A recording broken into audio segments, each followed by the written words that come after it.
وقف قيد جديد لنادي الزمالك والاسماعيلي وفاركو. هي ايه القصه؟ القصه كلها اللي احنا في الميركاتو، فكل فريق بيعمل صفقات بيروح يأيدها في اتحاد الكوره. عايزين نرجع بالذاكره كده لورا سنه او في بدايه الموسم اللي فات. نفتكر كده مع بعض ان الزمالك كان عليه مديونيه لاتحاد الكوره، وساعتها طلع قال لك احنا هنجدول الدنيا، والزمالك بعت شيكات لاتحاد الكوره.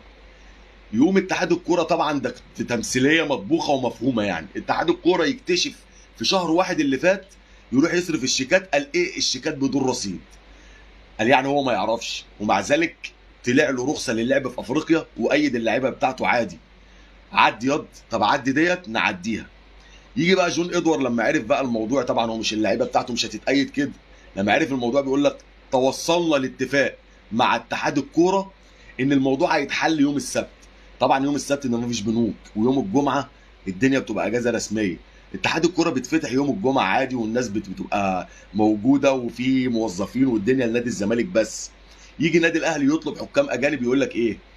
لا اصل احنا عندنا الجمعه ما بنشتغلش، ومحدش فاضي يعمل ايميل بس يجيب بيه حكام من بره، والسبت ما بنشتغلش اجازات رسميه، والحد بقى عندك الفيفا بيبقى عندهم اجازه عشان الناس ديت اجازتهم يوم الاحد. ما الدنيا سهله وبسيطه للننوس، بس تبقى سهله وبسيطه. ويجي يقول لك الاهلي الدوله بتجمع